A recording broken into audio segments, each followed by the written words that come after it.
साथियों, ये ऐतिहासिक धरती जिसमें देश की आजादी का बीज बोया और आदरणीय महात्मा गांधी जी ने पूरी दुनिया को वो सीख दी जिसमें सत्य अहिंसा की भावना पूरे दुनिया ने आत्मसात की।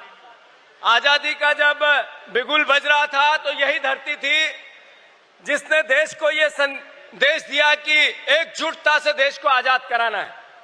साथियों, वैसा ही समय देश के सामने आज है कि इसी धरती से वो आवाज जाए जिसमें संविधान की रक्षा की बात हो, इस देश के भाईचारे को कायम करने की बात हो, प्रेम प्यार मोहब्बत भाईचारा अपनत्व इंसानियत, जो भगवान राम ने करोड़ों साल पहले कहा कि इस देश की नींव सिर्फ मानवता की रक्षा और इंसानियत की सभ्यता और परंपरा की है, उसको फिर से आत्मसात करने का बिगुल भी इसी धरती से हम सबको मिलकर ले जाना है। साथियों, हमें गर्व महसूस होना चाहिए कि हमारे नेता राहुल गांधी जी, जिन्होंने कहा कि इस देश में नोटबंदी लाओगे अर्थव्यवस्था क्रैश हो जाएगी, और वैसा हुआ। हमारे नेता ने कहा कि ये देश में जो कोविड आ रहा है ये हवाई जहाज के रास्ते से आ रहा है, लोग मर जाएंगे। करोड़ों लोग मर गए पर नरेंद्र मोदी बीजेपी एक नहीं सुनी। हमारे नेता ने देश को हर समय उस समय आवाज दी जिस समय देश को आवश्यकता थी कि देश संकट में है, पर यह अहंकारी सरकार ने एक नहीं सुनी, नरेंद्र मोदी ने एक नहीं सुनी। उनकी मजाक उड़ाई इस मीडिया ने और सहयोग किया आरएसएस ने, पर सच आखिरी में राहुल गांधी जी का था, वो जीता। मैं अनुरोध करना चाहता हूं, कांग्रेस पार्टी की विरासत ने भोजन का अधिकार दिया, मनरेगा दिया, शिक्षा का अधिकार दिया, सूचना का अधिकार दिया, हमने जंगल का कानून दिया, भूमि अधिग्रहण अधिनियम दिया। बीजेपी ने गब्बर सिंह टेस्ट दिया, बीजेपी ने सीए दिया, 3 काले कानून दिए, बीजेपी ने अग्निपथ योजना दी, वह कानून दिया, बीजेपी ने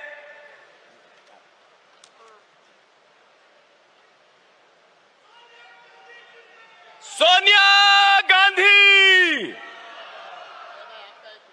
खड़गे जी, तो बीजेपी ने जो कानून लेके आई उसमें देश में विध्वस्त हुआ, अराजकता हुई, हमारे देश के नागरिकों में डर पनपा।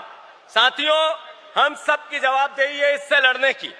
मैं अंत में सभी नेता जो मंच पे बैठे हैं और सभी यहाँ उपस्थित एआईसीसी के जितने मेंबरान हैं, मैं एक बहुत दिल से आप सबसे आग्रह करना चाहता हूं। अंतिम बात, आरएसएस देश में और दुनिया में यह कहती है कि हम एक सामाजिक सांस्कृतिक एक संघ है, वो देश के मुद्दों पर देश को दशहरे पे संबोधित करती है, देश में आने वाली चुनौतियों से देश के लोगों से बात करती है, जागरण का संदेश देती है, पर नोटबंदी होती है तो आरएसएस मौन रहती है।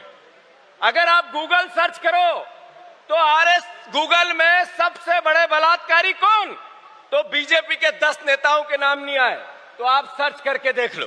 गूगल सर्च करो तो सबसे बड़े भ्रष्टाचारी नेता कौन, तो बीजेपी के नेताओं के नाम नहीं आए, तो अभी सर्च करके देख लो। आप गूगल सर्च करो कि कौन सी 3 सबसे भ्रष्ट सरकारें हैं, तो बीजेपी के नेताओं के नाम नहीं आए, बीजेपी की सरकारों के तो आप सर्च करो, पर आरएसएस मौन रहती है। जिन नेताओं का दिमाग में यह है कि आरएसएस का विरोध करने से डर है, तो वो फिर मोदी को नहीं हरा सकते। नरेंद्र मोदी, बीजेपी, आरएसएस एक है, और आरएसएस सामाजिक सांस्कृतिक संघ नहीं है, राजनीतिक सामाजिक संगठन है। उससे उसी तरीके से लड़ो, डरो मत। अगर आप आरएसएस से मुकाबला नहीं करोगे तो बीजेपी की विचारधारा को नहीं हरा सकते। संकल्प लो सब, एक साथ एकजुट होकर कि हम संघ, बीजेपी और मोदी तीनों के खिलाफ संघर्ष करेंगे। मुझे आप सबने बोलने का अवसर दिया, माफी चाहते हुए धन्यवाद। भारत माता की जय।